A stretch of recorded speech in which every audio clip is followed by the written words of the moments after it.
নবীর মুখে শুনছি সে নাকি জান্নাতি।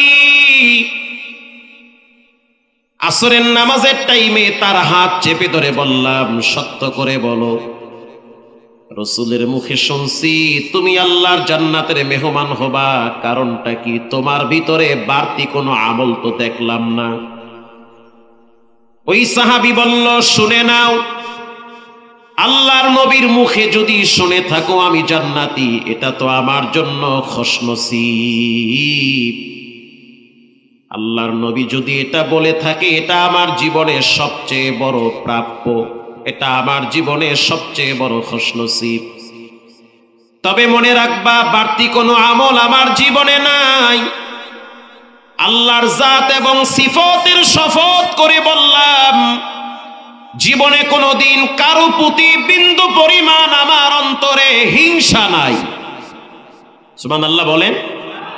মনিটরের সাউন্ড দেন, মনিটরের সাউন্ড আগের মতো নাই, আউলাই গেছে। সাউন্ড দেন মনিটরের মেয়ে। প্রিয় ভাইয়েরা আমার, ওই সাহাবীর নাম হলো সাদ বিন আবি ওয়াক্কাস রাদিয়াল্লাহু তাআলা আনহু। আল্লাহু আকবার। সে 5 ওয়াক্ত নামাজ পড়ত, রমজান মাসের রোজা রাখত, যথাযথভাবে আল্লাহর নবীর আদর্শগুলি মেনে চলত, কিন্তু বাড়তি কোনো আমল দেখি নাই। এরপরও আপনি জান্নাতি। সে বলল যে আমার দিলের খবর তো আল্লাহ জানে, আর আমি জানি কোন মুসলমান তো দূরের কথা, কোন বেঈমানের প্রতিও আমার অন্তরে বিন্দু পরিমাণ হিংসা বিদ্বেষ নাই। তবে হ্যাঁ, বেঈমানদের প্রতি কখনো কখনো দ্বীনের খাতিরে বিদ্বেষ আছে। যে আল্লাহকে মানবে, কোরআন মানবে, ইসলাম মানবে, আমি তাকে সম্মান শ্রদ্ধা করব। যে রসুলকে নিয়ে গালি দিবে, ইসলাম নিয়ে কটূক্তি করবে, কোরআন নিয়ে ব্যঙ্গ করবে, তার সাথে আমার বিদ্বেষ বিন্দু পরিমাণ কোনো খাতিন থাকতে পারে না। প্রিয় ভাইয়েরা আমার, এবার আল্লাহর রসুল বলেন, জাহান্নামে যাওয়ার পিছনে 3 নম্বরের কারণ হলো যারা প্রচন্ড বদমেজাজি। 1 নম্বরে অহংকারী, 2 নম্বরে হিংসুক, 3 নম্বরে বদমেজাজি। কথায় কথায় মানুষরে গালি দেয়, কথায় কথায় মা বাবা তুলে গালি দেয়, কথায় কথায় ভাষার ব্যালেন্স হারিয়ে ফেলে। এই 3টা বদ অভ্যাস যার অন্তরে থাকবে, তার ঠিকানা হবে আল্লাহর জাহান্নামে। নাউজুবিল্লাহ বলেন।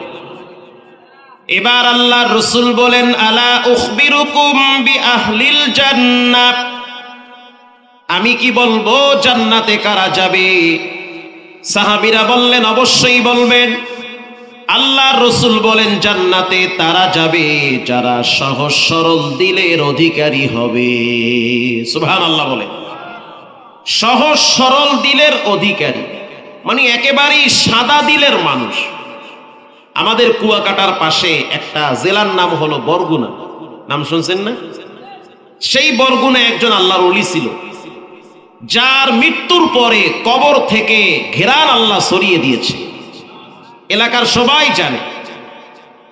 তো তার আত্মীয় স্বজন, এলাকার ওলামায়ে কেরাম আল্লাহর কাছে দোয়া করছে, আল্লাহ এখানে তো শিরিক বিদআত চালু হবে, এখান থেকে মাটি, মানুষ সিজদা, নানান রকমের কুসংস্কার চালু করতেছে, আল্লাহ এই ঘেরান আপনি উঠায় নেন। কিছুদিন পরে ওই ঘেরান ঠান্ডা হয়ে গেছে, তা না হলে ওটাকে মাজার বানায়া অনেকেই হয়তো শিরিক বিদআত চালু করবে।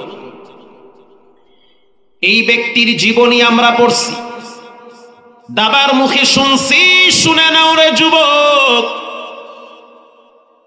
লোকটার নাম ছিল কমরউদ্দিন ফরাজি। সাদা দিলের মানুষ, বিনয়ী মানুষ, অহংকার মুক্ত মানুষ।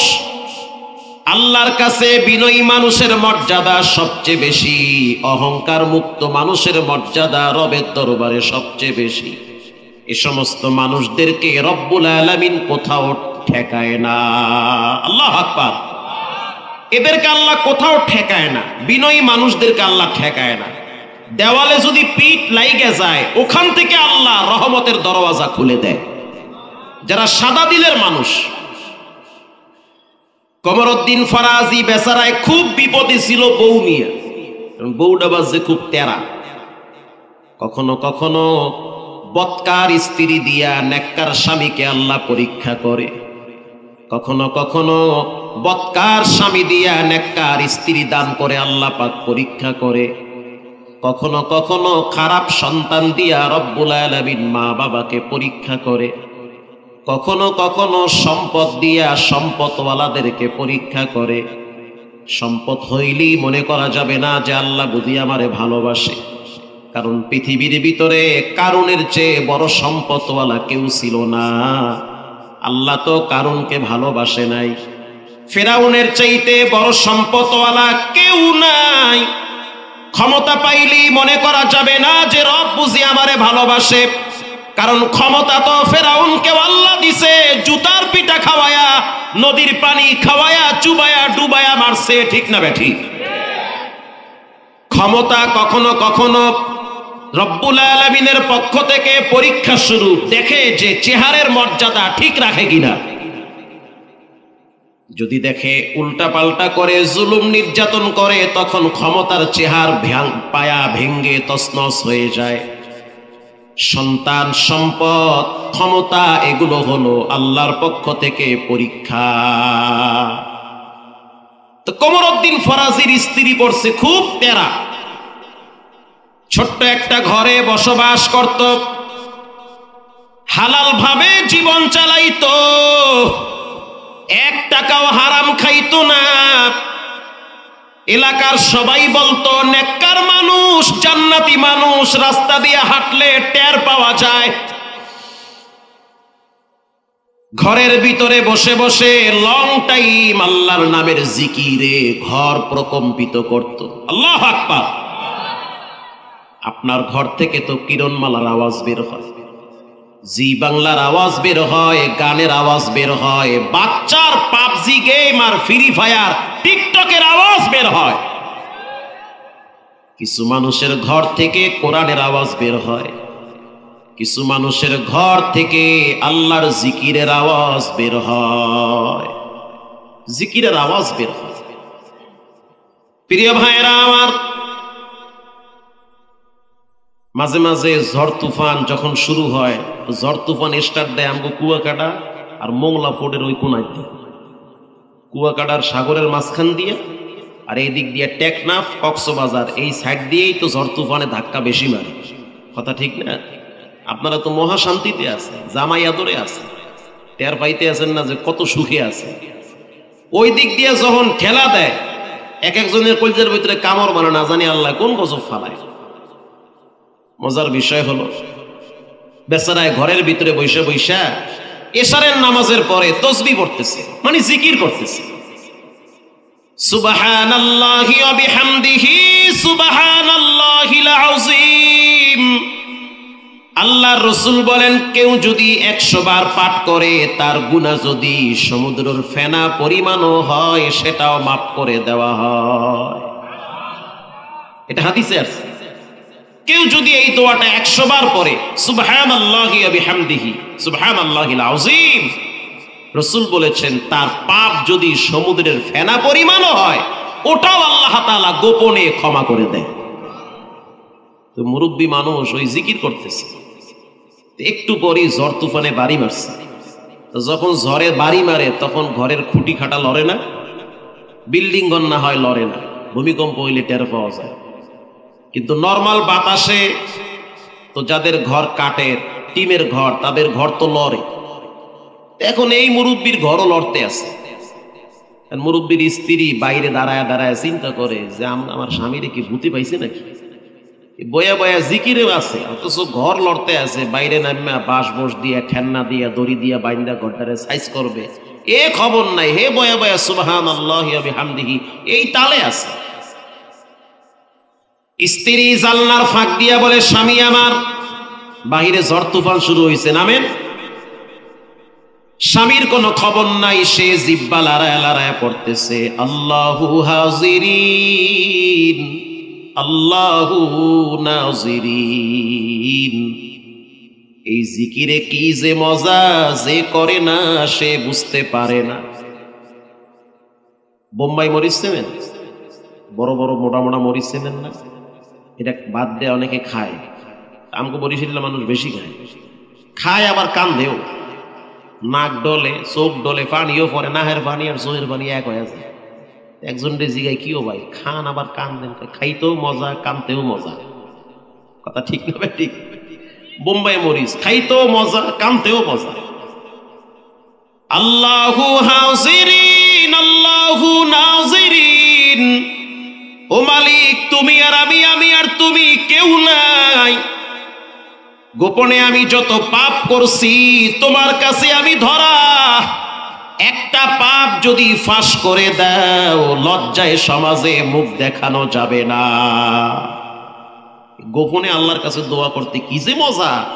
পাবজি আর ফ্রি ফায়ার পার্টি কেমনে বুঝবা? বুঝবা বাপ মার দুইজন একজন যখন বুঝবে, মরবে, তখন টের বাবা সংসার চালাইতে কি মজা। মোবাইল লঙ্গিরি খবর থাকবে না, কথা কন না কা? জোতা কই আর তুমি কই, হুশ নাই, বিড়ি খাওয়ার টাইম নাই, তাড়াতাড়ি টাকা পয়সা কামাই করো, বোন দুইটা আছে, বিয়ে দেওয়া লাগবে।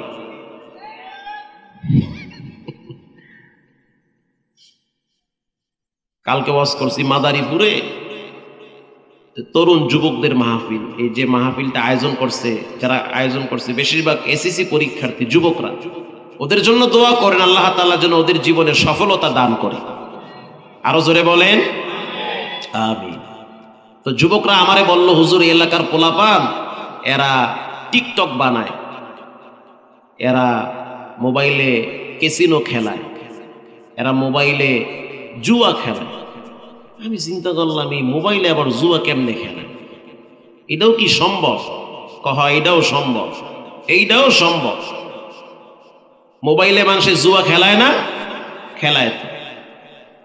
আমি তখন বললাম, বাবারা, যুবক ভাইরা, যারা মোবাইল নিয়ে অল টাইম ব্যস্ত থাকেন, PUBG, free fire, TikTok, games, এগুলা নিয়ে যারা 24 ঘন্টা পড়ে থাকে, এদের অনেকের একটা টাইমে ভিক্ষা করে খাওয়া লাগবে।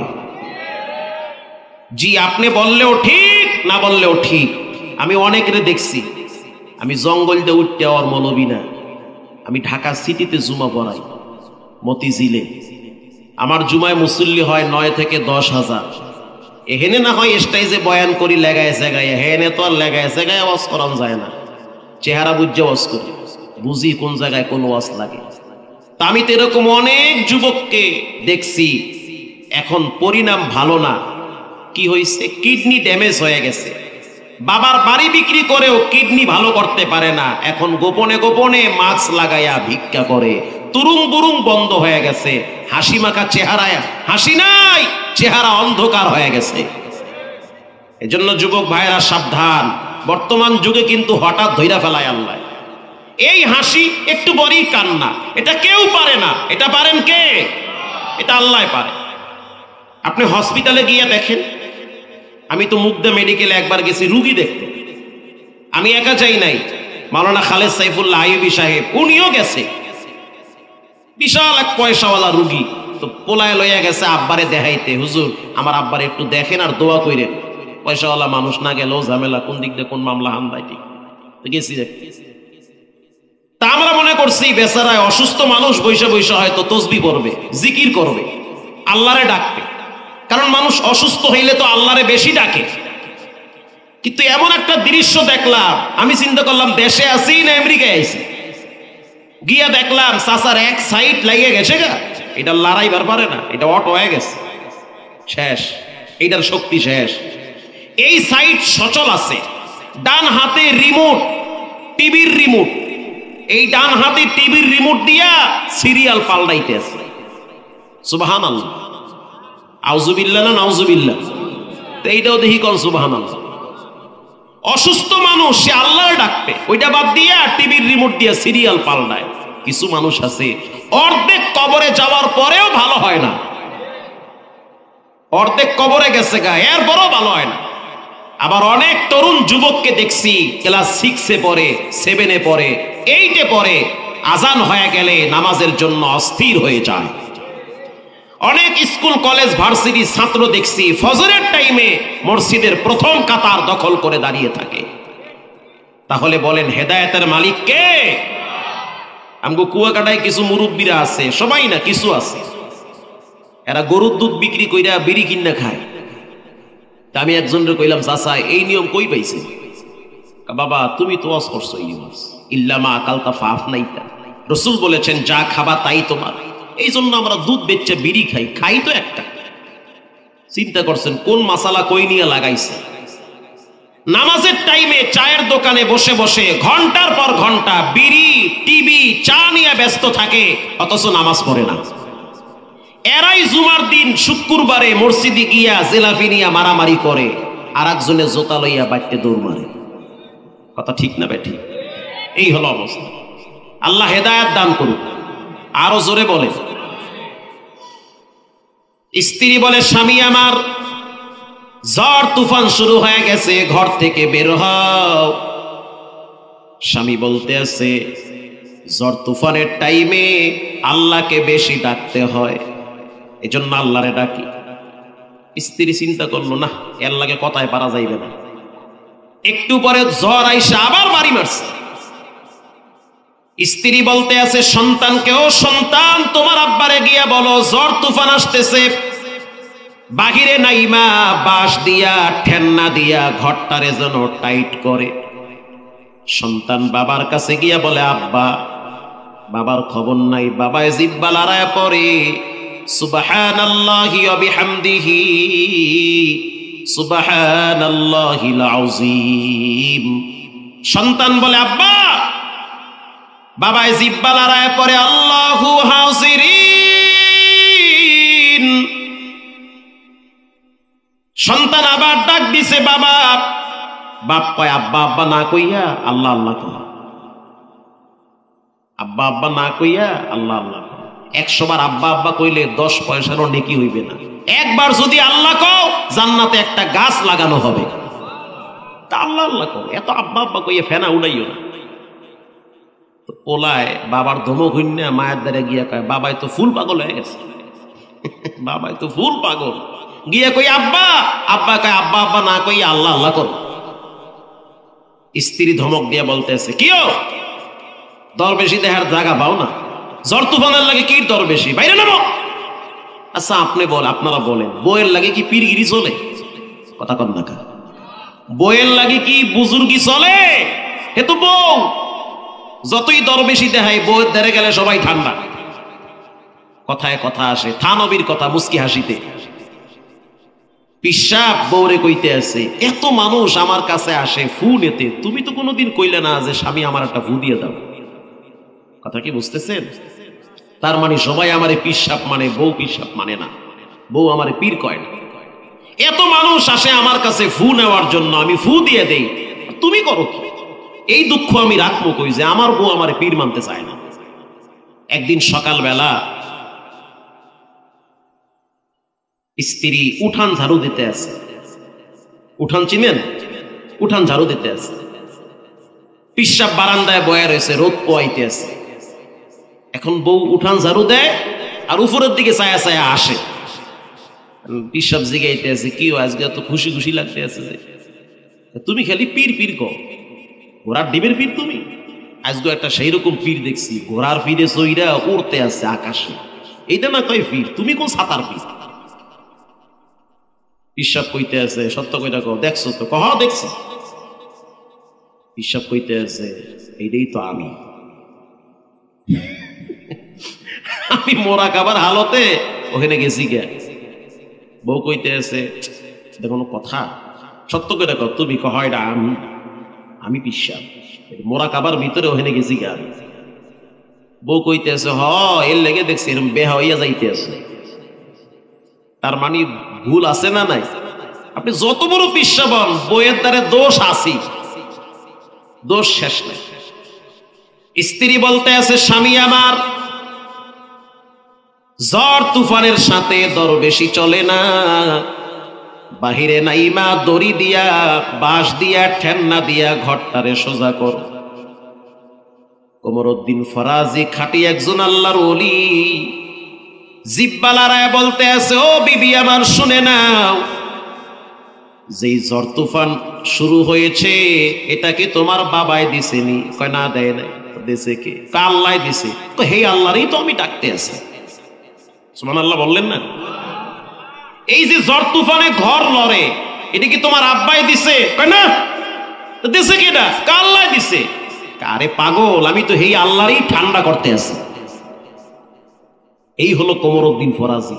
মৃত্যুর সময় চেহারা হলুদ হয়ে গেছে, মুখ থেকে সূরা ইয়াসিন বের হয়ে গেছে। মৃত্যুর পরে কবর থেকে, শরীরে থেকে ঘ্রাণ আল্লাহ পাক চতুর্দিকে ছড়ায়া দিছে। খাঁটি আল্লাহর ওলি, সাদা দিলের মানুষ, দুনিয়ায় কিছুই ছিল না তার, ছোট্ট একটা ঘর ছিল। তার ইন্তেকালের পরে তার বউ হেও আল্লাহর ওলি হয়ে গেছে। পরে চিন্তা করলাম আমি কার সংসার করছি, এ তো খাঁটি আল্লাহর ওলি। আল্লাহু আকবার বলেন। তাহলে জান্নাতে যেতে হলে আপনার দিলটাকে সাদা রাখতে হবে। আফ্রিকার কালো বেলাল, ইয়াউমা লা ইয়ানফাউ মালু ওয়ালা বানুন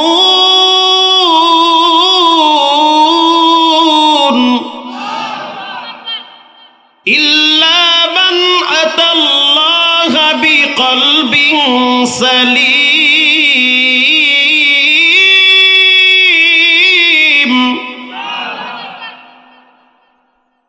কিয়ামতের ময়দানে মাল কাজে আসবে না, সন্তান কাজে আসবে না। সাদা দিলওয়ালা ব্যক্তিদেরকে আল্লাহ ডাইকা ডাইকা জান্নাতের ভিতরে ঢুকাইয়া দিবে। ভাইরা আমার, দিলটাকে সাদা রাখবেন। বেলাল কালো মানুষ, দিলটা কি কালা না সাদা? মনে হিংসা রাখবেন। এই হিংসার রোগে আমরা হুজুরেরা বেশি আক্রান্ত। কি কি ও ভাই, ঠিক না? খালি গুতাগুতি, ঠেলা ঠেলি। আল্লাহ আমাদেরকে হেফাজত করুন, আমাগুলোকে বেশি দোয়া করে আল্লাহ আমাদেরকে হেদায়েত দান করুন। আমিন যে আসতে কইলেন, আরো জোরে বলেন।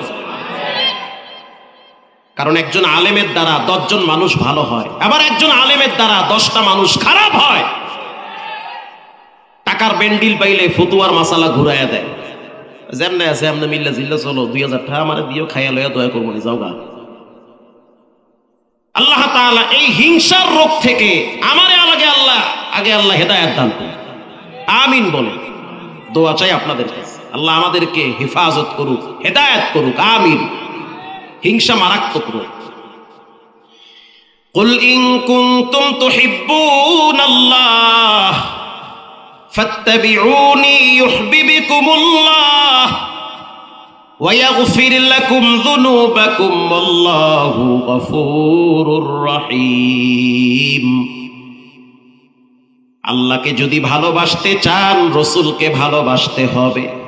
রসুলের ইত্তেবা করা লাগবে, রসুলের আনুগত্য করা লাগবে। এই সমাজের 10টা যুবক 5টা নায়িকার নাম জানে, 10টা নায়কের নাম জানে, 10টা খেলোয়াড়ের নাম জানে, কিন্তু নবীর নাম শুদ্ধ করে পারে না। রংপুরে ওয়াজে গেছি তো এক যুবক খুব ভক্ত, আমার বিশাল ভক্ত, পারে না কোন জায়গায় খাওয়াইতে। নেটে আমার বয়ান দেখছে, বিশাল ভক্ত, কিন্তু নামাজ পড়ে না। আমি ওরে বললাম, যুবক ভাই নামাজ কালাম পড়ো, শুক্রবার পড়ি। মানে ওই মনে করছে শুক্রবার পড়লেই হয়, বাকি দিন না পড়লে সমস্যা নেই। আচ্ছা ভালো কথা। আমি অনেক কথা গল্পে গল্পে বললাম, তুমি কি ছানা পারো? ছানা খাই। ও আল্লাহ কয় কি? তার মানে সে পারে না। বলেন নামাজের ভিতরে ছানার নিয়ম আছে না নাই? সানা সুবহানাকা আল্লাহুম্মা ওয়া বিহামদিকা, এইটা তো আমাকে মাদ্রাসার মক্তবের বাচ্চারা পারে। অথচ এই সমাজের অনেক 30 বছরের যুবক সানাও পারে না, আউযুবিল্লাহও পারে না, নাউযুবিল্লাহও পারে না। প্রিয় ভাইয়েরা আমার, আল্লাহকে যদি ভালোবাসতে চান, রসুলকে মানতে হবে। জন্মের পরে ডান কানে আজান, বাম কানে ইকামত। আজানের ভিতরে আশহাদু আন্না মুহাম্মাদার রাসূলুল্লাহ, বলেন মুহাম্মদ শব্দ আছে না নাই? এটা আল্লাহ ঢুকাইয়া দিছে, এটা ভালো করে ভিতরে ঢুকাও। এরে ভুললে গেলে জীবন শেষ। হঠাৎ আপনার মৃত্যু চলে আসছে, লাশ সামনে ফালায়া রাখছে, ইমাম সাহেব দাঁড়ায় গেছি, 4 তাকবীরে আপনার জানাজা হবে। জানাজার ভিতরে কিছু দোয়া কালাম আছে না নাই? সন্তানদেরকে শিখান, সন্তানদেরকে টুপি চিনাবেন, দাড়ি চিনাবেন, জুব্বা চিনাবেন। মেসওয়াক চিনাবেন, সন্তানকে মসজিদ চিনাবেন, সন্তানকে নামাজ চিনাবেন, সন্তানকে কবরস্থান চিনাবেন, সন্তানকে চার বিহারার পালকি চিনাবেন, সন্তানকে ঈদের জামাত দেখাবেন। যেই সন্তানকে রব চিনাবেন না, নবী চিনাবেন না, ওই সন্তান একটা টাইমে মা বাবাকেও চিনবে না। মা বাবাকে চিনবে না, কারণ সে তো আল্লাহকে চিনে না, রসুলকে চিনে না, সে মা বাবারে কেমনে চিনবে? প্রিয় ভাইরা আমার, জানাজার ভিতরে দুরূদ শরীফ আছে না নাই? আল্লাহুম্মা সাল্লি আলা মুহাম্মাদ। আপনি মইরা গেছেন গা, তো আপনার সামনে নিয়ে দুরূদ শরীফ পড়া হয়। লাশ যখন কবরে রাখবেন তখনও পড়া হয় বিসমিল্লাহি ওয়া আলা মিল্লাতি রাসূলিল্লাহ। ওখানেও তো রসুলকে স্মরণ করা হয়। লাশ কবরে রাখার পর ডানে মাটি, বামে মাটি, সামনে পিছনে মাটি, মাটির ঘর। এখানে আপনার সাথে ফেরেশতারা কিছু ব্যবহার করবে। এক নম্বরে প্রশ্ন করবে, মান রব্বুকা, বলো তোমার রবের নাম কি? আর রব শব্দের বাস্তব প্র্যাকটিস হলো নামাজের ময়দান। যদি নামাজ ঠিক মতো না পড়েন, রব শব্দ কবরে উচ্চারিত হবে না। কারণ মানুষ যখন নামাজে দাঁড়ায় আলহামদুলিল্লাহি রাব্বিল আলামিন বলেন, রব শব্দ আছে না নাই? যখন রুকুতে যাবেন তখন পড়া হয় সুবহানা রাব্বিয়াল আযীম, ওখানে রব আছে না নাই? যখন সোজা হয়ে দাঁড়াবেন সামি আল্লাহু লিমান হামিদা রব্বানা লাকাল হাম, বলেন রব আছে না নাই? যখন সিজদায় যাবেন তখন পড়া হয় সুবহানা রাব্বিয়াল আ'লা, বলেন এখানে রব আছে না নাই? ওরে আল্লাহ কয় কি? নামাজ শেষ হওয়ার পর যখন দোয়া করবেন, দোয়ার ভিতরে রব্বানা যালামনা আনফুসানা, বলেন এখানে রব আছে না নাই? মা বাবার জন্য যখন দোয়া করবেন রব্বিরহামহুমা কামা রব্বায়ানি সগীরা, বলেন এখানে রব আছে না নাই? রব শব্দ বলতে বলতে বলতে বলতে কলিজার ভিতরে তা গেঁথে যায়। যেদিন আপনার লাশ কবরে রাখবে, যার যার মতো সবাই বাড়ি চলে যাবে, কবরে প্রশ্ন করা হবে মান রব্বুকা, তোমার রবের নাম কি? ওই যে নামাজে রব শব্দ বেশি বেশি পড়তেন, ওটার ধাক্কায় ইমানের পাওয়ারে মুখ থেকে বের হয়ে যাবে রব্বি আল্লাহ, আবার রব একজন, তিনি হলেন কে? প্রিয় ভাইরা আমার, এরপরে প্রশ্ন করা হবে তোমার নবীকে, মান হাদার রাজুলা, ইনিকে। যদি রসুলের আদর্শ গ্রহণ না করেন তাহলে নবীকে দেখে আপনি চিনতে পারবেন না। এজন্য রসুলকে চিনা ফরজ, রসুলকে মানা ঈমান, রসুলকে চিনতে হবে, রসুলকে মানতে হবে। কেমনে মানবেন, কেমনে চিনবেন? রসুলের আনুগত্য আর ইত্তেবার মাধ্যমে। রসুল যেভাবে চলতে বলেছে সেইভাবে চলতে হবে। রসুল বলেছে নামাজ পড়ো, পড়া লাগবে। রসুল বলছে মিথ্যা বলা যাবে না, যাবে। রসুল বলছে হালাল খাও, হারাম খাইও না। হারাম খাইয়া সিজদা দিলে সিজদা কবুল হবে না, হারাম খাওয়া যাবে না। আল্লাহর রসুল বলেছেন ওজনে কম দিবা না, দেওয়া যাবে না। রসুল বলেছেন প্রতারণা করবা না, প্রতারণা করা যাবে না। রসুল বলেছেন খাদ্যে ভেজাল দেওয়া যাবে না, দেওয়াই যাবে না। কারণ রসুল বলেছেন, রসুল যা বলছে সেটা মানা মানি আল্লাহকে মানা, ঠিক না বেঠিক? এই জন্য রসুলকে চিনেন, রসুলকে মানেন, রসুলকে অনুসরণ করেন। ফাত্তাবিউনি ইউহিব্বুকুমুল্লাহ ওয়া ইয়াগফির লাকুম যুনুবাকুম ওয়াল্লাহু গফুরুর রহিম। যারা রসুলকে মানবে তারা যেন আল্লাহকে মানে, যারা আল্লাহকে মানে, রসুলকে মানে, আল্লাহর ওয়াদা তাদের জীবনের যত পাপ আছে আমি রব সব গুনাহগুলি মাফ করে দিব। সুবহানাল্লাহ বলেন। প্রিয় ভাইয়েরা আমার, আল্লাহর নবীর একজন জলিল ও কদর সাহাবীর নাম ছিল তাহিয়াতুল কলবি রাদিয়াল্লাহু তাআলা আনহু। তাহিয়ার সূরত ধইরা হযরত জিবরাইল রাসূলের সামনে বেশি বেশি আসতো। ইসলাম গ্রহণ করার আগের দিন উয়ুনুল হিকায়াতে আসছে, ইসলাম গ্রহণ করার আগের দিন হযরত জিবরাইল আইসা বলতে আছে রাহমাতুল লিল আলামিন, আগামীকাল দুপুরের টাইমে আপনার দরবারে এমন একজন ব্যক্তি আসবে যার নেতৃত্বে অনেক মানুষ চলে, মক্কার একজন প্রতাপশালী ব্যক্তি। আপনার কাছে আইসা কালেমা পড়ে মুসলমান হবে। পরের দিন দুপুরের টাইমে রাহমাতুল লিল আলামিন অপেক্ষমান তাকায়া দেখলো, দেখতে অনেক সুন্দর সুঠাম দেহের অধিকারী একজন ব্যক্তি রাসূলের দিকে আগায় আসতেছে। আল্লাহর হাবিব তাকায়া দেখলো দাহিয়াতুল কলবি তার সামনে এসে হাঁটু গেড়ে বসে পড়েছে। আয়েশা বলতে আসি, ইয়া নবী আল্লাহ, জীবনে অনেক পাপ করছি, এখন আমি চাই আমার কুফরিয়াত গুলো সব যেন নষ্ট হয়ে যায়।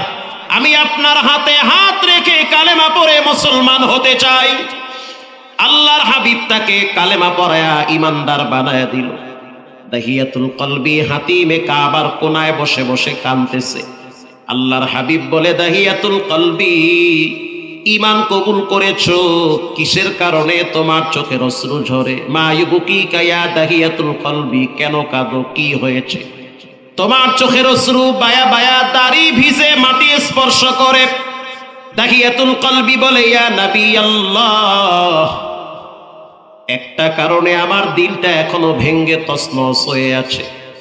ইসলাম কবুল করার পরে অতীতের যত পাপ থাকে সব গুনাহ মাফ করে দেয় কে? যেহেতু সব ক্ষমা হয়ে গেছে, কিন্তু আমি এজন্য কান্দি, ছোট বাচ্চাটার কথা আমার এই মুহূর্তে মনে পড়ে গেছে।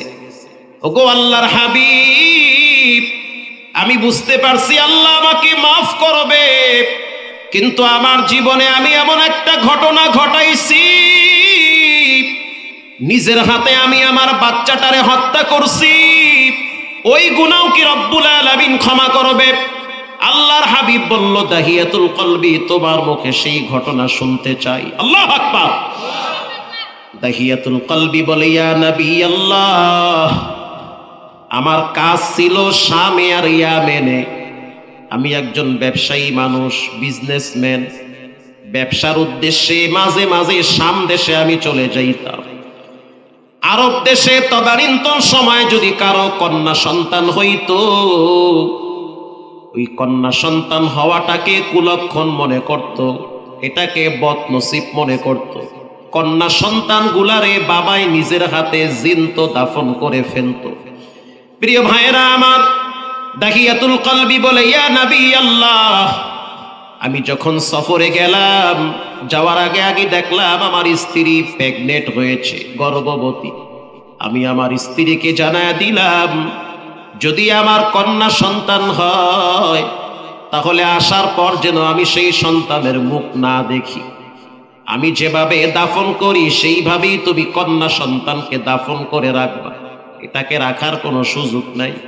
যদি আমার কন্যা সন্তানের খবর মানুষ জানে তাহলে আরবের পত্তলিকরা আমাকে ধিক্কার দিবে, আরবের বেদিনরা আমাকে লানত দিবে, ভর্ৎসনা দিবে। দাহিয়াতুল কলবি বলে, আমি তো চলে গেছি শাম দেশে ব্যবসার জন্য। যখন শামে গেলাম ব্যবসার উদ্দেশ্যে, দীর্ঘদিন ব্যবসার কাজ কমপ্লিট করার পর এরপরে যখন আমি চলে আসছি মক্কায়, আসার পর দেখলাম আমার স্ত্রী স্বাভাবিক সুরতে দাঁড়িয়ে আছে। বুঝতে পারলাম আমার স্ত্রী সন্তান প্রসব করেছে। আমার স্ত্রী যখন আমার সামনে আসলো, তখন আমি তাকায়া দেখলাম আমার স্ত্রীর পিছনে একটা বাচ্চার ছায়া দেখা যায়। তখন আমি আমার স্ত্রীকে প্রশ্ন করলাম, ও বিবি আমার, তোমার পিছনে আমি একটা বাচ্চার ছায়া দেখতে পাই। স্ত্রী তখন বলল, স্বামী আমার, অতীতে আপনি অনেকগুলা বাচ্চা নষ্ট করছেন, এই সময় যেই বাচ্চাটা রব্বুল আলামিন আমাকে দিয়েছে, বাচ্চাটা দেখতে অনেক সুন্দর, চেহারার ভিতরে মায়া লেগে আছে। আপনি যেমন সুন্দর, আপনার চেহারার কিছু সুরত বাচ্চাটা পেয়েছে, এজন্য বাচ্চার নাম শখ কইরা রাখছি জামিলা। জামিলুন শব্দের অর্থ সুন্দরী। দাহিয়াতুল কলবি বলতে আছে, বাচ্চাটারে আমার সামনে নিয়ে আসো। এদিকে বাচ্চার মা বাচ্চারে ট্রেনিং দিয়েছে বাবার সাথে কেমন ব্যবহার করা লাগবে। তোমার বাবা কিন্তু সত্য দিলের মানুষ, বাবার সামনে গিয়া বাবার সাথে সুন্দর ব্যবহার করবা, বাবার গলা জড়ায় ধইরা বাবার কপালে চুমা দিবা, বাবা যেন তোমাকে দেখে তার দিল ঠান্ডা হয়ে যায়। দাহিয়াতুল কলবি বলে, ইয়া নবী আল্লাহ, বাচ্চাটা যখন আমার সামনে আসলো আমি তাকায়া দেখলাম আসলেই তো বাচ্চার চেহারার ভিতরে সৌন্দর্যের কোনো কমতি নাই। আমি তখন আমার বিবিরে বললাম, বাচ্চাটাকে এবার কি করবা বলো? স্ত্রী বলল, স্বামী আমার, এই বাচ্চাটাকে কোনোভাবেই হত্যা করা যাবে না, এটাকে যদি হত্যা করেন তাহলে কিন্তু আমি আপনার সংসারে থাকবো না। ওগো আল্লাহর হাবিব, আমি এই বাচ্চাটাকে এমন ভাবে আপন করে নিয়েছি, এই আপন করে নেওয়াটাকে ছিল শুধুমাত্র নামান্তর, মানে একটা অভিনয় করেছি। আমি বাচ্চাটারে ভালোবাসি এটা তার মাকে বুঝাইছি, আসলে আমার দিলের ভিতরে বাচ্চার প্রতি বিদ্বেষ, বাচ্চাটারে আমি সুযোগ মতো হত্যা করে ফেলব। একদিন আমি আমার স্ত্রীকে বললাম, ও বিবি আমার বন্ধু বান্ধব যারা আছে তাদের সাথে বাচ্চাটারে দেখা করায় দিব। আমার স্ত্রী খুশিতে আনন্দে আত্মহারা হয়ে বাচ্চাটারে সাজায়া দিছে। বাচ্চাও বড় খুশি, বাবার সাথে বেড়াইতে যাবে। সাধারণত মেয়েরা বাবার ভক্ত বেশি হয়, এজন্য রাসূল বলেছেন, যখন ঘরে যাবা কন্যা সন্তান থাকলে খাবারের টোপলাটা মেয়েটার হাতে দিবা, কারণ মেয়ে জাতি দুর্বল, মেয়েদের প্রতি রবের দয়া মায়া সবচেয়ে বেশি। আবার ওই মেয়ের পায়ের নিচে তার সন্তানের জন্য জান্নাত রেখে দিয়েছেন কে? দাহিয়াতুল কলবি বলে, বাচ্চাটারে সাজায়া দিছে। সাজায়া দেওয়ার পর এই বাচ্চাটাকে নিয়ে আমি আস্তে করে রওনা হইলাম পাহাড়ি অঞ্চলে। বস্তার ভিতরে কোদাল ভইরা রাখছি, আমার স্ত্রী টের পায় নাই। কিছু দূর যাওয়ার পরে মেইন রোড থেকে লোকালয় রাস্তায় ঢুকছি। আমার মেয়েটা ডাক দিয়া বলে, আব্বু তুমি এদিকে কোথায় নিয়ে যাও? আমি বললাম, সন্তান কথা বলা যাবে না, সামনে তোমার জন্য ভালো কিছু অপেক্ষা করে। আমার বাচ্চা মেয়েটা হাসতে হাসতে আনন্দে আমার পিছনে হাঁটতে থাকে। একটা পর্যায়ে যখন আমি বাচ্চা কেটে নিয়ে, এই সন্তানটাকে নিয়ে যখন আমি চইলা গেছি মরুভূমির ভিতরে, তখন আমার সন্তান বলে, বাবা তুমি কোথায় নিয়ে আসছো? এটা তো মরুভূমি, পাথর আর বালু আর বড় বড় পাহাড়। তখন আমি চুপ ছিলাম, কিছুই বলি নাই। বস্তার ভিতর থেকে আমি একটা কোদাল বের করছি। এই কোদাল দিয়ে যখন আমি পাহাড়ি অঞ্চলের কুয়া খনন করার জন্য মাটিতে কোপ মারলাম, ওটা তো মাটি ছিল না, ওটা ছিল পাথর আর বালু। বালু আর পাথর খনন করার পর যখন গর্ত বানাইতেছি, গর্ত যখন হয়ে যাচ্ছে, তখন আমার মেয়েটা দেখলো গর্ত বানাইতে গিয়া আমার দাড়ির ভিতরে ধুলা বালু ঢুইকে গেছে। তখন আমার বাচ্চার কচি হাত দিয়ে আমার দাড়ির ধুলাগুলা পরিষ্কার করেবার বলে, আব্বু তোমার বুঝি কষ্ট হয়? নিজের হাতে খনন করার পর এরপরে আমি আমার বাচ্চাটাকে বললাম, জামিলা তাকায় দেখো গর্তটা কেমন দেখা যায়। আমার বাচ্চা মেয়েটা যখন গর্তের দিকে তাকাইলো, তখন আমি বাচ্চাটাকে নিজের হাত দিয়া ধাক্কা মারছি। এমন জোরে ধাক্কা মারলাম, বাচ্চাটা গর্তের ভিতরে উবড়ায়া পড়ে গেছে। তখন আমার বাচ্চা মেয়েটা চিৎকার মেরে বলে, বাবা বুঝতে পারছি এই সমাজে কন্যা হয়ে জন্মগ্রহণ করাটাই ছিল সবচেয়ে বড় অপরাধ। আমি আমার মায়ের মুখে শুনছি আমার আব্বার দিল নাকি শক্ত। পরে আবার শুনছি, ও মা তোমার বাবা তোমাকে দেখার পরে তোমার বাবার দিলটা ঠান্ডা হয়ে গেছে, নরম হয়ে গেছে। মায়ের কথা ভুল ছিল, তোমার শক্ত দিল আল্লাহ নরম বানায় নাই। ও আব্বা জান, আপনার পায়ে হাত দিয়া বলি, আপনি যদি আমাকে হত্যা করেন আমার এই ছোট্ট জীবনটা এখানেই শেষ হয়ে যাবে। তার চেয়ে আপনি মক্কাবাসীকে জানায় দেন আপনার কন্যা নাই। আমি জীবনে কোনোদিন আপনাকে বাপ বলে ডাকবো না। প্রয়োজনে দেশ ছেড়ে অন্য দেশে চলে যাব, তারপরও আমারে হত্যা করিয়েন না। এই কথা রসুলের সামনে বলে রাসূলুল্লাহর চোখের পানি বাচ্চাদের মতো ঝর্ণার মতো বেয়ে বেয়ে পড়তেছে। এরপরে দাহিয়াতুল কলবি বলে, ইয়া নবী আল্লাহ, বড় একটা পাথর উঁচা করে আমি আমার বাচ্চার বুকের উপরে আঘাত করছি, তখন বাচ্চার বুক থেকে রক্তগুলা ফুলকি দিয়ে আবার চেহারা এসে আঘাত করেছে। এরপরে পিছনে আর তাকাই নাই, ধুলা বালু পাহাড়ি অঞ্চলের পাথরগুলা দিয়া বাচ্চারে জীবন্ত কবর দিয়ে চলে আসছি। আমার বাচ্চার শেষ আওয়াজ ছিল, আব্বা তুমি এটা কি করলা? এই আওয়াজ শোনার পরে আর কোনোদিন আমি এই আওয়াজ শুনতে পাই নাই। ওই দিনের পর থেকে আমি ঘুমাইতেও পারি না, খাইতেও পারি না। ওগো আল্লাহর হাবিব, এই বাচ্চা হত্যার গুনাহ কি রব্বুল আলামিন ক্ষমা করবেনি? আল্লাহর রাসূল বলেন, ওয়া ইয়াগফির লাকুম যুনুবাকুম ওয়াল্লাহু গফুরুর রহিম।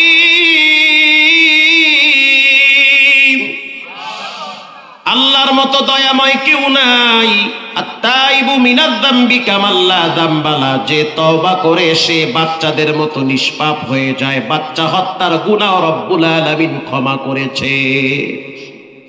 এজন্য যুবক ভাইরা আমার, জীবনে কোনোদিন সুন্নাতের বিপরীত কাজ করা যাবে না। আল্লাহর নবীর আদর্শকে দিল থেকে ধারণ করেন। খানা খাওয়ার সময় দস্তারখানা বিছায়া খানা খাবেন। মসজিদে ঢুকার সময় জিহ্বা লড়াইয়া পড়তে হবে, আল্লাহুম্মা ইফতাহলি আবওয়াবা রাহমাতিক। নেতা চিনলেন, নেত্রী চিনলেন, মার্কা চিনলেন, রাসূল চিনলেন না, এর চেয়ে হতভাগার কে হতে পারে? আপনার ঘরে কত রকমের বই পাওয়া যায়, কত ইতিহাস পাওয়া যায়, অথচ আপনার ঘরে রাসূলুল্লাহর দুই একটা সিরাতের কিতাব পাওয়া যায় না। ঠিক না ব্যাঠিক? আর রাহিকুল মাখতুম কিনবেন, সিরাত ইবনে হিশাম কিনবেন, তাফসির ইবনে কাসির কিনবেন, আল বিদায়া ওয়ান নিহায়া কিনবেন। এগুলো ঘরে রাখবেন, মাঝে মাঝে খুলে খুলে এগুলো একটু পড়বেন। বুঝতে পারবেন রাসূলের মতো শ্রেষ্ঠ চরিত্রবান ব্যক্তি পৃথিবীতে আর কেউ ছিল না। পৃথিবীর কোনো মানুষ বুকে হাত দিয়ে বলতে পারবে না যে আমার আব্বার চরিত্র ফুলের মতো পবিত্র। কেউ বলতে পারবে না যে আমার মায়ের চরিত্রের ভিতরে কোনো কলঙ্কের দাগ নাই। কারণ বাচ্চা জন্ম দেওয়ার আগেও তো মা বাবা আকাম করতে পারে, সেই পাপ পৃথিবীর কেউ না জানলেও জানেন কে? একজন ব্যক্তির ব্যাপারে রব্বুল আলামিন বলেন, ওয়া ইন্নাকা লাআলা খুলুকিন আযীম।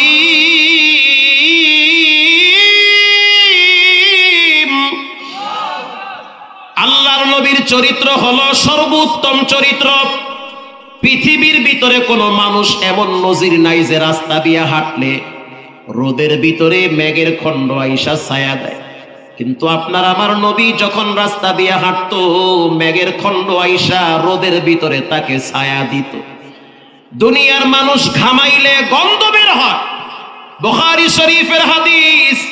আল্লাহর নবী যখন ঘামাইতো তখন শরীর থেকে মিশক আম্বরের ঘ্রাণ বের হতো। মা আয়েশা বলেন, রাসূলুল্লাহর ঘামগুলা বোতলের ভিতরে ভইরা রাখতাম, বিবাহের অনুষ্ঠানে পারফিউম হিসাবে সেগুলা ব্যবহার করতাম। আপনার আমার নবীর মর্যাদা কত বেশি! 10টা মিনিট আমাকে সময় দেওয়া যাবে? যাবে? কষ্ট হবে না তো? এই পৃথিবীতে কোন নবীর মেরাজ হয় নাই, শুধুমাত্র আপনার আমার প্রিয় নবীর মেরাজ হয়েছে সশরীরে। আল্লাহু আকবার। রাসূলুল্লাহর যেই বছর মেরাজ হয়েছে ওই বছরটা ছিল আমুল হুজুন, কষ্টের বছর, চিন্তার বছর। ওই বছর রাসূলুল্লাহর আপন চাচা বিদায় হয়ে গেছে। রাসূলুল্লাহর বাবাও নাই, মাও নাই। আপন চাচা যে রাসূলকে নিরাপত্তা দিয়ে রাখতো সেও কবরে গেছে। সহধর্মিনী খাদিজাতুল কুবরা সেও কবরে চলে গেছে। আল্লাহর নবী বাহিরে কষ্ট করত, ঘরে গেলে মা খাদিজার আদর যত্নে আর ভালোবাসায় সব ভুলে যেত। রাসূলুল্লাহ খাদিজাকে সবচেয়ে বেশি ভালোবাসত। আল্লাহর রাসূল বলেছেন, যতদিন খাদিজা আমার সংসারে ছিল ততদিন আমি দ্বিতীয় কোনো নারী গ্রহণ করি নাই। খাদিজা যদি থাকতো দ্বিতীয় কোনো নারী গ্রহণ করতাম না। খাদিজাকে রব্বুল আলামিন নিজে আরশে আজিম থেকে সালাম জানিয়েছে। এমন একজন মহিয়সী নারী খাদিজাতুল কুবরা, সেও মারা গেছে। ওই বছরটা ছিল হিজরতের 1.5 বছর আগে অথবা 1 বছর আগে। কষ্টের বছর, চিন্তার বছর, মানসিক যন্ত্রণায় রাসূলুল্লাহ ভুগতেছে। আল্লাহর হাবিব যখন দেখলো মক্কাবাসী তার দাওয়াত কবুল করে না, মুষ্টিময় কয়েকজন গরিব মুসলমান তার দাওয়াত কবুল করেছে, আল্লাহর হাবিব চলে গেল তায়েফের জমিনে। ডাক দিয়া বলে, ও তায়েফের সরদারেরা, তোমাদের কাছে দাওয়াত নিয়ে আসছি। কুলু লা ইলাহা ইল্লাল্লাহ তুফলিহুন, লা রাজ্জাকা ইল্লাল্লাহ, লা মা'বুদা ইল্লাল্লাহ। সিজদা পাওয়ার উপযুক্ত, রিজিক দেওয়ার মালিক, হায়াতের মালিক একজন, জবান খুলে বলেন তিনি হলেন কে? লম্বা ইতিহাস। তায়েফের 3 গোত্রের 3 জন সরদার রাসূলকে তাড়িয়ে দিয়েছে। শুধু তাড়াইয়া দেয় নাই, পাথর মেরে মেরে রাসূলকে রক্তাক্ত করেছে। আল্লাহর হাবিবের সামনে ফেরেশতারা বলে, একটু অর্ডার দেন, তায়েফের 2 পাশের পাহাড়ের পৃষ্ঠে তায়েফবাসীকে আমরা ভর্তা করে ফেলব। আল্লাহর রাসূল বলে, আল্লাহ আল্লাহুম্মা হাদি কওমি ফাইন্নাহুম লা ইয়ালামুন। আয় আল্লাহ, তায়েফবাসীকে আপনি হেদায়েত দেন। এরা যদিও আমার কালেমা গ্রহণ করে না, এদের পরবর্তী প্রজন্ম আমার দাওয়াত গ্রহণ করবে। আল্লাহু আকবার। আল্লাহর রাসূল বরদোয়া দেয় নাই, বরং হেদায়েতের দোয়া করেছে। হেদায়েতের দোয়া করার পরে রাসূলুল্লাহ চলে গেল এবার মক্কায়। মক্কায় যাওয়ার পরে চাচাতো বোন উম্মে হানির ঘরে শায়িত আছে। আর রাসূল বলতেছে, আল্লাহ আপনি আমার উপরে কি রাগ করছেন নাকি? খুতবায়ে জুলফিকারে আসছে, আল্লাহ আপনি কি আমার উপরে রাগ করছেন? যদি রাগ করে থাকেন তো আপনি আমারে মাফ করে দেন। যখন আপনাদের উপরে কোনো বিপদ আপদ আসবে তখন আল্লাহকে বলবেন, আল্লাহ আপনি কি রাগ করছেন নাকি, তো মাফ করে দিয়ে। যেই নবীর মর্যাদা আল্লাহর কাছে সবচেয়ে বেশি, ওই নবী আল্লাহরে বলে, আল্লাহ তুমি আমারে মাফ করে দাও। আল্লাহু আকবার। মাফ করে দেন, আল্লাহ রাগ করিয়েন না, মাফ করেন। আপনারে চিনি, আপনি কেমন পাওয়ারফুল রব, আপনারে ভালো করে চিনি, আপনি রাগ করিয়েন না। আর যদি আপনি রাগ করেন তাহলে ক্ষমা করে দেন। আপনি কার কাছে আমারে পাঠাইছেন, কাদের কাছে পাঠাইলেন? এরা তো আমারে চিনে না, পাথর মেরে মেরে আমার জুতা রক্তে আটকে গেছে, আমি দাঁড়াইতে পারি না, বসতেও পারি না, বাচ্চারা আমারে পাগল বইলা পাথর মারে। বলেন এই দৃশ্য রব্বুল আলামিন দেখে কি দেখে না? রাসূল বলেন, আমি উম্মে হানির ঘরে শায়িত আছি। ইন দি মিন টাইমে হঠাৎ বুঝতে পারলাম, রাতের আধারে হঠাৎ দেখতে পাইলাম আমার মাথার উপরের ছাদ ফাঁকা হয়ে গেছে। ফানাজালা জিবরাইল, ফাঁকা হওয়ার সাথে সাথে জিবরাইল আমার সামনে উপস্থিত হয়েছে। আল্লাহর রাসূল চিন্তার বিষয় যে জিবরাইল তো অন্য দিক দিয়ে আসতে পারত, ওই দিন কেন ছাদের ফাঁক দিয়া ভিতরে ঢুকছে? এটা বুখারীতে আছে, ছাদের ফাঁক দিয়া জিবরাইল ভিতরে কেন ঢুকছে? তার মানে বুঝতে হবে আজকের রাতে অলৌকিক কিছু ঘটতেছে, ঠিক না বেঠিক? সুবহানাল্লাযী আসরা বিআবদিহি লাইলাম মিনাল মাসজিদিল হারাম ইলাল মাসজিদিল আকসা। সুবহান মানে পবিত্র, বান্দার পক্ষে যেটা সম্ভব না সেটা রবের পক্ষে সম্ভব, ঠিক না বেঠিক? আল্লাহর রাসূল বলেন, জিবরাইল যখন প্রবেশ করল, প্রবেশ করার পর বলে, ইয়া মুহাম্মদ সাল্লাল্লাহু আলাইহি ওয়াসাল্লাম, ইন্নাল্লাহা ইয়াকরাউকাস সালাম। আল্লাহ আপনাকে সালাম দিয়েছে। মারহাবা বলেন। আল্লাহ আপনাকে সালাম দিয়েছে। শুধু সালাম দেয় নাই, রব্বুল আলামিন আপনাকে নেওয়ার জন্য আমাকে পাঠিয়েছে। আল্লাহ তাআলা আপনাকে তার দিদার করার জন্য আরশে আজিমে দাওয়াত দিয়েছে। লম্বা ইতিহাস সংক্ষেপে বলি, রাসূলের মর্যাদা কত বেশি। আল্লাহর হাবিবকে নিয়ে যাওয়া হইল হাতিমে কাবার পাশে। হাতিমে কাবার পাশে নেওয়ার পরে রাসূল বলেন, আমাকে ওপেন হার্ট সার্জারি করা হয়েছে। সাক্কে সাদর, সিনা মোবারক চাক করা হয়েছে, বুকটা ফাইরা ভিতরে যা ছিল বের করা হয়েছে, জমজমের পানি দিয়া পরিষ্কার করা হয়েছে। স্বর্ণের পেয়ালার ভিতরে ঈমান আর হিকমত এনে ভিতরে ঢুকায়া আবার হযরত জিবরাইল জোড়া লাগায়া দিছে। আল্লাহু আকবার। আনাস ইবনে মালিক বলেন, আমি আমার চোখ দিয়া দেখছি রাসূলুল্লাহর বুক এখান থেকে চিহ্ন পড়ে আছে।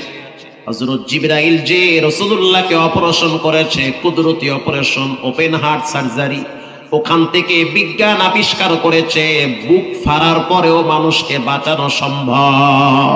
আল্লাহু আকবার। প্রিয় ভাইয়েরা আমার, এবার বোরাককে সামনে আনা হইল। বারকুন থেকে বোরাক, বিদ্যুতের চেয়েও এটার গতি বেশি।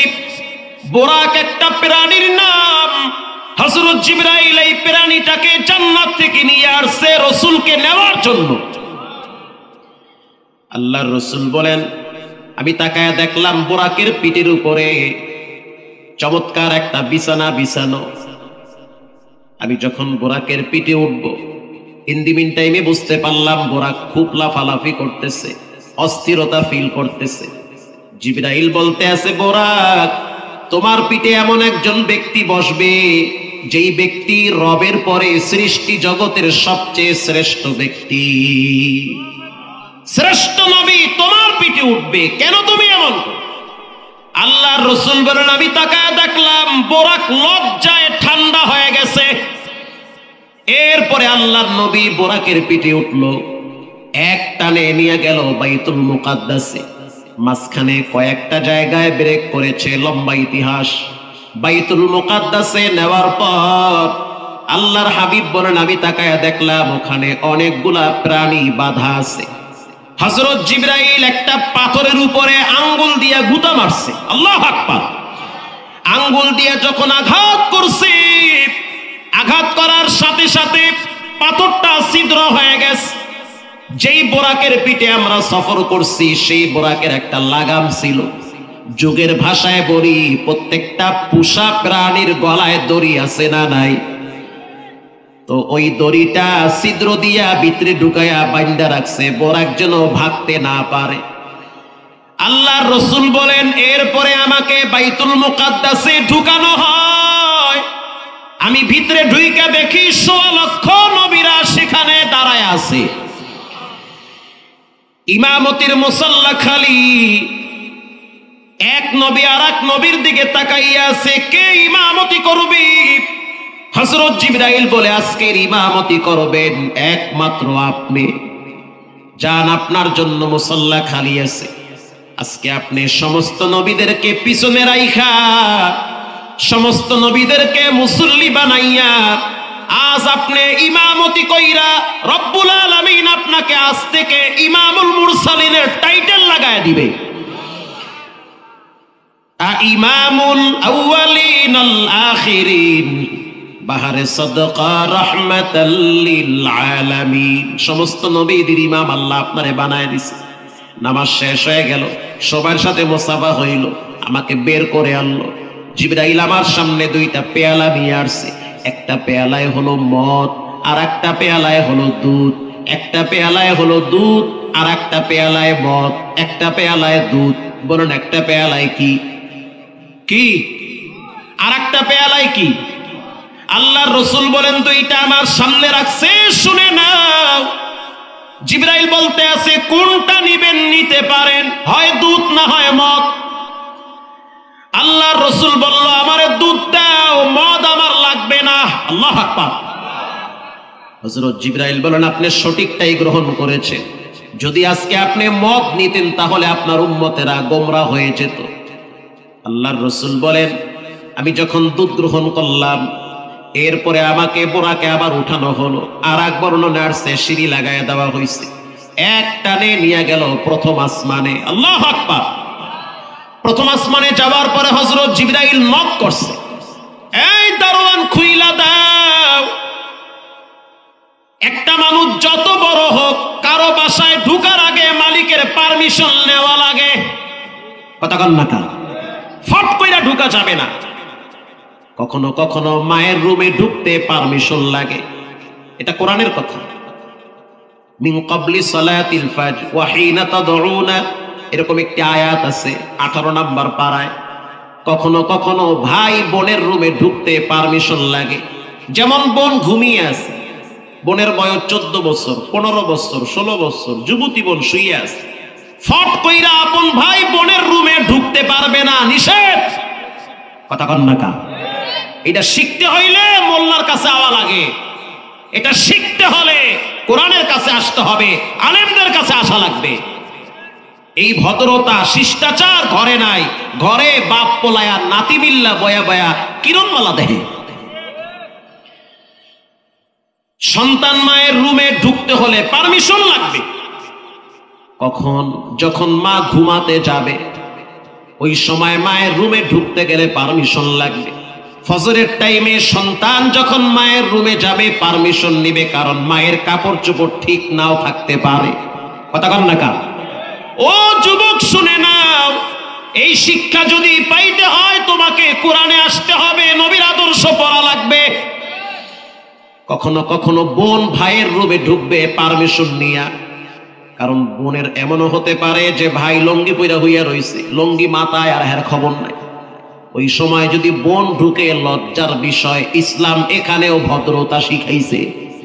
কথা কন না কা?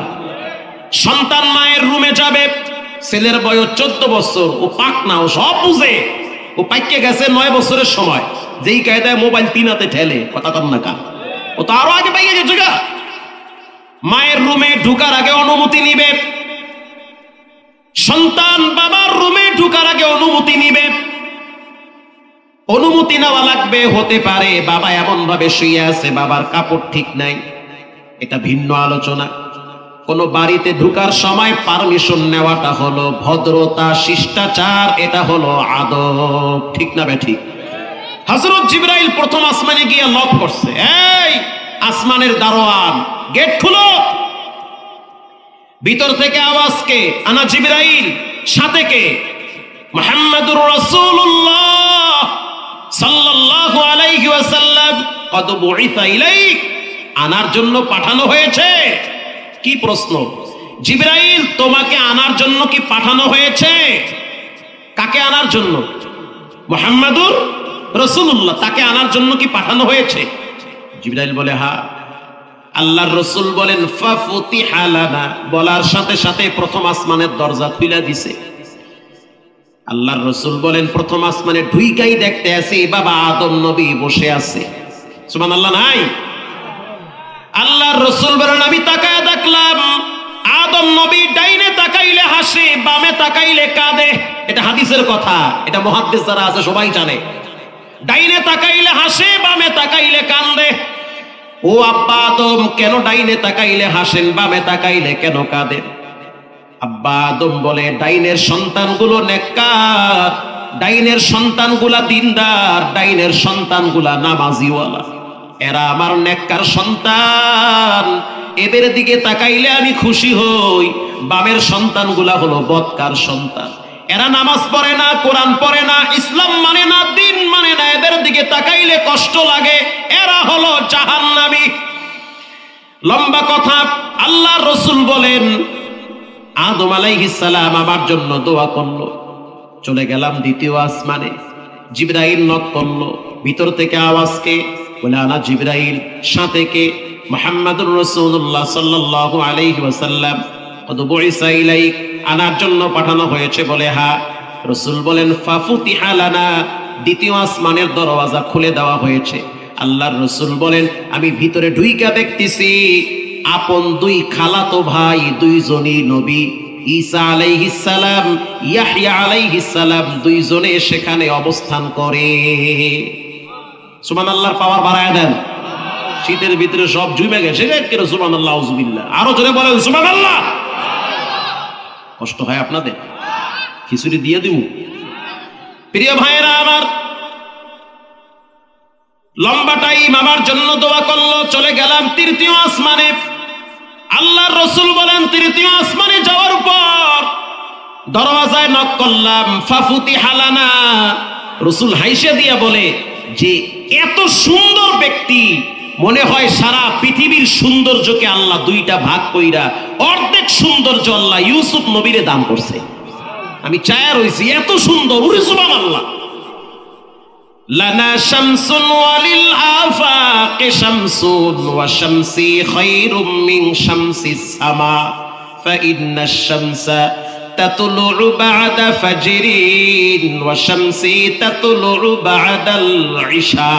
মা আয়েশা বলে, পৃথিবীর মানুষ ইউসুফ নবীর জমানায় তার চেহারা দেখা জুলাইখার বান্ধবীরা ফল কাটতে গিয়ে হাত কাইটা ফেলাইছে, আর তারা যদি মোহাম্মদ নবীরে দেখতো কল্লা কাইটা ফেলাইতো। সুবহানাল্লাহ, আরো জোরে বলেন। মা আয়েশা বলেন, প্রতিদিন সকালবেলা পৃথিবীতে একটা সূর্য উঠে, আর আমার ঘরেও প্রতিদিন ইশারের নামাজের পরে একটা সূর্য উঠে। দুনিয়ার সূর্য দুনিয়ায় আলো দেয়, আর আমার ঘরে যেই সূর্য উঠে ওটা দুনিয়ায়ও আলো দেয়, কবরেও আলো দেয়, মিজানে আলো দিবে, পুলসিরাতে আলো দিবে। ওই আলোতে জান্নাতে যাওয়া লাগবে। ওই আলোওয়ালা ব্যক্তি হলো মুহাম্মদুর রাসূলুল্লাহ সাল্লাল্লাহু আলাইহি ওয়াসাল্লাম। আল্লাহর রাসূল বলেন, ইউসুফ নবীর সাথে কথা হইল, দেখা হইল, আমার জন্য দোয়া করুন। চলে গেলাম চতুর্থ আসমানে। চতুর্থ আসমানে যাওয়ার পর দরওয়াজায় নক করলো, খুলে দিল। ফাফুতিহা লানা। আমি ঢুইকা দেখলাম সেখানে ইদ্রিস আলাইহিস সালাতু ওয়াস সালাম দাঁড়িয়ে আছে। আমার সাথে দেখা করলো, দোয়া করলো, অভিবাদন জানালো। চলে গেলাম পঞ্চম আসমানে। দরওয়াজায় নক করলো। ফেরেশতা বলল, কে? বলে, আমি জিবরাইল। সাথে কে? মুহাম্মদুর রাসূলুল্লাহ সাল্লাল্লাহু আলাইহি ওয়াসাল্লাম আনার জন্য পাঠানো হয়েছে। বলে, হ্যাঁ পাঠানো হয়েছে। রাসূল বলেন, ফাফুতিহা লানা। পঞ্চম আসমানটা খুলে দেওয়া হলো। আল্লাহর রাসূল বলেন, পঞ্চম আসমানে উইঠাই দেখলাম আল্লাহর একজন প্রিয় পয়গম্বর মুসা আলাইহিস সালামের ভাই হারুন আলাইহিস সালাম সেখানে দাঁড়িয়ে আছে। আল্লাহু আকবার। আমার সাথে সাক্ষাৎ হইল, মুসাফা হইছে, মুআনাকা হইছে, অভিবাদন জানিয়েছে। এরপরে চলে গেলাম ষষ্ঠ আসমানে। দরওয়াজায় নক করলো, খুলে দিল। উইঠা দেখলাম মুসা আলাইহিস সালাম সেখানে অপেক্ষায় আছে। মুসা আলাইহিস সালামের সাথে একটু পরে কিছু একটা ঘটবে। আল্লাহর রাসূল বলেন, নিয়ে যাওয়া হইল সপ্তম আসমানে, সাত আসমানে। দরওয়াজায় নক করলো, দরওয়াজাটা খুলে দিল। আল্লাহর রাসূল বলেন, ভিতরে ঢুইকা দেখতেছি ইব্রাহিম আলাইহিস সালাম বাইতুল মামুর মসজিদের সাথে হেলান দিয়া বসে আছে, আর তার ডানে বামে কোটি কোটি বাচ্চারা খেলাধুলা করে। জিবরাইল, এই বাচ্চারা কোথার বাচ্চা? জিবরাইল বলে, যাদের সন্তান ছোটবেলায় মারা গেছে এই বাচ্চাগুলা রব্বুল আলামিন ইব্রাহিম নবীর চতুর্দিকে খেলাধুলা করায়। যাদের সন্তান ছোটবেলায় মারা গেছে, ধৈর্য ধরেন, আপনার আমল দিয়া জান্নাতে যেতে পারেন অথবা নাও পারেন। যে আমল করেন জান্নাতে যাইতে অবস্থা খারাপ হয়ে যাবে। একটা সন্তান যদি ছোটবেলায় মারা যায়, ওই সন্তান কিয়ামতের ময়দানে আপনাকে জান্নাতে নেওয়ার জন্য গেটে দাঁড়ায় থাকবে, আর বলবে, দয়ার মালিক আল্লাহ, আমার আব্বারে জান্নাতে না নিয়ে আমি সন্তান জান্নাতে যাব না। আল্লাহু আকবার। শুধু তাই না, যেই বাপ সন্তানের মৃত্যুর পর ধৈর্য ধারণ করে, আল্লাহর রাসূল বলেন কিয়ামতের দিন ওই কষ্টটা মিজানের পাল্লায় রব্বুল আলামিন ওজন করবে। অনেকের বাচ্চা পানিতে পড়ে মারা যায়, অনেকের বাচ্চা জ্বরে আক্রান্ত হয়ে মারা যায়। বাচ্চা মারা গেলে ঘাবড়াইতে নাই, রব্বুল আলামিন এমন পুরস্কার রাখছে, মরার পরে ওই বাচ্চা জান্নাতে নেওয়ার জন্য গেটে দাঁড়ায় থাকবে। সুবহানাল্লাহ বলেন। এরপরে আল্লাহর কাছে গেল। এখানে লম্বা ইতিহাস। ইনদাহা সিদরাতুল মুনতাহা ইনদাহা জান্নাতুল মাওয়া, ইনদা সিদরাতুল মুনতাহা ইনদাহা জান্নাতুল মাওয়া। জান্নাতুল মাওয়া একেবারেই পাশে একটা বড়ই গাছ, বিশাল এক কুল বৃক্ষ বড়ই গাছ। এরপরে লা বাকালা জামা, অন্ধকার অন্ধকার অন্ধকার, উপরে কি আছে আল্লাহই ভালো জানে। ফেরেশতারা আল্লাহর নূরের তৈরি আরশে আজিমটা খুঁটির আকারে ধইরা রাখছে, শক্ত করে রাখছে। তাও আবার পানির উপরে ভাসানো আছে। আসমানেও যেমন পানি আছে, সমুদ্রেও তেমন পানি আছে। আল্লাহ কোরআনে বলেন, ওয়া কানা আরশুহু আলাল মা, সমুদ্রে যেমন পানি আছে, আরশে আজিমেও তেমন একটা সাগর আছে। আল্লাহু আকবার। আল্লাহর কাছ থেকে তিনি 50 ওয়াক্ত নামাজ নিয়ে আসছে, কমাইতে কমাইতে লাশ পর্যন্ত কত ওয়াক্ত পেয়েছি? 5 ওয়াক্ত। আল্লাহ বলেন, নবী আমার মন খারাপ করবেন না, কোন উম্মত যদি 5 ওয়াক্ত নামাজ পড়ে 50 ওয়াক্ত নামাজের সওয়াব আমলনামায় জমা হয়ে যাবে। শুধু তাই না, শীতের দিন যেই বান্দা কষ্ট করে মসজিদে যাবে, মান গাদা ইলাল মসজিদ আও রাহা আ'আদাল্লাহু লাহু নুজুলাহু মিনাল জান্নাহ কুল্লামা গাদা আও রাহা। আল্লাহর রাসূল বলেন, সকালে আর সন্ধ্যায় কেউ যদি মসজিদে যায়, আল্লাহর রাসূল বলেন কিয়ামতের ময়দানে জান্নাতে ওই বান্দার জন্য দস্তারখানা বিছায়া রব্বুল আলামিন মেহমানদারি করাবে। এজন্য নামাজ ছাড়া যাবে না, মা বাবার সাথে বেয়াদবি করা যাবে না। এখানে এমনও যুবক আছেন, নিজের হাতে নিজের মায়ের কবরে শোয়ায় রাখছেন, নিজের হাতে নিজের আব্বারে কবরে রাখছেন। বাবার কবরের পাশে একটু দাঁড়ান, দিল খুলে জবান খুলে জিহ্বা লড়ায় লড়ায় পড়বেন, রব্বির হামুহুমা কামা রব্বায়ানি সগীরা। আজকে আপনার ঘরে ফ্রিজে মাছ গোস্তর অভাব নাই, অথচ আপনার ছেলে মেয়ে স্ত্রী খায়, তারপরও শুকরিয়া আদায় করে না। যদি আজকে মা বেঁচে থাকতো, ঘরটা আজকে ভার ভার লাগতো। মাও নাই, বাবাও নাই, ঘরটা আজকে মনে হয় যেন খালি খালি লাগতেছে। ঘরে গিয়া দেখবেন মায়ের বিছানাটা খালি পড়ে আছে। যুবক ভাইয়েরা আবার দিলের কান লাগায় শুনবেন, একজন মানুষের সফলতার জন্য দুইজন ব্যক্তি লাগে। একজন হলো মায়ের দোয়া, আর একজন হলো নেককার বিবির সহযোগিতা। যেই ঘরের বউ ভালো, ওই ঘরের পুরুষ কর্মঠোর হয়। কথা কন না কা? যেই ঘরের স্ত্রী দিনদার, যেই ঘরের স্ত্রী নেককার, যেই ঘরের স্ত্রী শ্বশুর শাশুড়িকে দেখার মতো দেখে, ওই ঘরের পুরুষের টাকার ভিতরে বরকত দান করেন কে? যেই ঘরের বিবি দিনদার হয়, ওই ঘরের পুরুষের টাকার বরকত কখনোই নষ্ট হয় না। আর যদি বউ চিন্তা করে স্বামীর সাথে বিয়ে হইছে গাদার মতো খাটামু, গলার ভিতরে দড়ি লাগাইয়া যেমনে মনে চায় হেমনে টানমু, বিশ্বাস করেন টাকার ভিতরে বরকত নাই, বাচ্চা কাচ্চার ভিতরে বরকত নাই, ইনকামের সোর্স বন্ধ হয়ে যাবে, আল্লাহর দয়া মায়া দিন দিন নষ্ট হয়ে যাবে। এজন্য বিনয়ের সহিত বলি, মা বাবার দোয়া নিয়ে জীবনটারে চালান। মায়ের পায়ের নিচে জান্নাত আল্লাহ রাখছেন, আবার মায়ের পায়ের নিচে জাহান্নাম আল্লাহ রেখে দিয়েছে।